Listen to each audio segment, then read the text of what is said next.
നമസ്കാരം, good morning കേരളത്തിലേക്ക് എല്ലാ പ്രേക്ഷകർക്കും സ്വാഗതം. എല്ലാവർക്കും നല്ലൊരു ദിവസം ആശംസിക്കുകയാണ്. ഇന്ന് ജനുവരി 30, ഭാരതത്തിന്റെ ആത്മാവിനെ വെടിയുണ്ടകൾ കീറി മുറിച്ച കറുത്ത ദിനം. 78 വർഷങ്ങൾക്ക് മുൻപ് ഇതേ ജനുവരി 30 സായാഹ്ന വെളിച്ചത്തിലായിരുന്നു മഹാത്മാഗാന്ധി എന്ന അഹിംസയുടെ മഹാസൂര്യൻ അസ്തമിച്ചത്.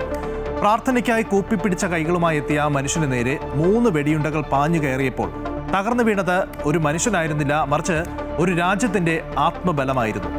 എന്റെ ജീവിതമാണ് എന്റെ സന്ദേശം എന്ന് പ്രഖ്യാപിച്ച ആ യുഗപുരുഷൻ ചോരയിൽ കുളിച്ചു വീഴുമ്പോഴും വിദ്വേഷത്തെ സ്നേഹം കൊണ്ട് നേരിടാനാണ് നമ്മെ ഓരോരുത്തരെയും പഠിപ്പിച്ചത്. ചരിത്രം ആ മുറിവുകൾ ഒരുപക്ഷെ ഉണക്കിയേക്കാം, പക്ഷേ ആ 3 വെടിയൊച്ചകൾ ഇന്നും ഓരോ ഭാരതീയന്റെയും നെഞ്ചിൽ ഒരു വലിയ ചോദ്യചിഹ്നമായി മുഴങ്ങിക്കൊണ്ടിരിക്കുകയാണ്. അധികാരത്തിന്റെ ഗർവിനേക്കാൾ വലുത് ആത്മബലമാണെന്ന് ലോകത്തിന് കാട്ടിക്കൊടുത്ത ആ മഹാത്യാഗത്തിന് മുൻപിൽ നമ്മുടെ രാജ്യത്തിന് വേണ്ടി ജീവൻ നൽകിയ ഓരോ ധീര രക്തസാക്ഷികൾക്ക് മുന്നിൽ ശിരസ് നമിക്കേണ്ട ഒരു ദിവസം കൂടിയാണ് ഇന്ന്.